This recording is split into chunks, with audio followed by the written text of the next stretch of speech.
প্রথমে টমেটোগুলো পানি দিয়ে ভালো করে ধুয়ে নেব, নিয়ে একটি ঝুড়িতে কেটে ফেলব। তারপর মরিচ পেস্ট একটি ঝুড়িতে আমরা কেটে নেব।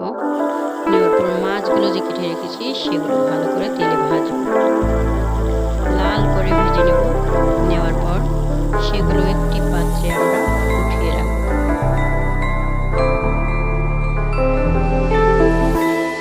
এরপর মরিচ পেস্ট যেগুলো কেটেছি সেগুলো আমরা কড়াইতে দিয়ে ভালো করে ভেজে নেব। ভেজে নেওয়ার পর যতক্ষণ লাল না হয়েছে ততক্ষণ আমরা অপেক্ষা করব। এরপর আদা বাটা, রসুন বাটা, হলুদ আমরা দিয়ে ভালোভাবে নেড়ে চেড়ে নেব। তারপরে সেখানে লবণ দিয়ে সেগুলো হালকা পানি দিয়ে ভেজে আমরা আরো ভালো করে এটা ভেজে নেব। পানি দেওয়ার পর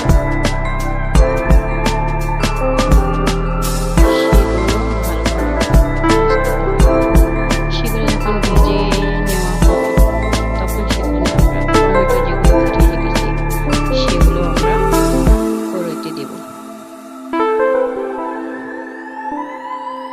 দেওয়ার পর সেগুলো ভালোভাবে নেড়ে চেড়ে নেব।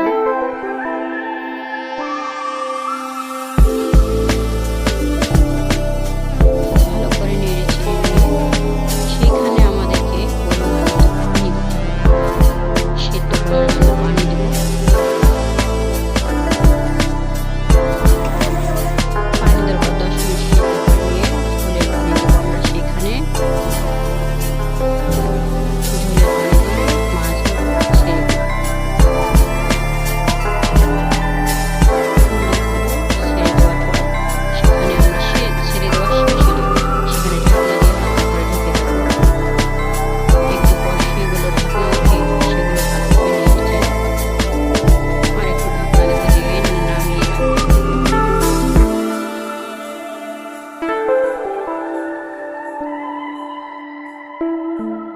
নামিয়ে রাখার পর সেগুলো গরম গরম পরিবেশন করব। রান্নাটা কিরকম হলো আপনারা সবাই খেয়ে দেখবেন।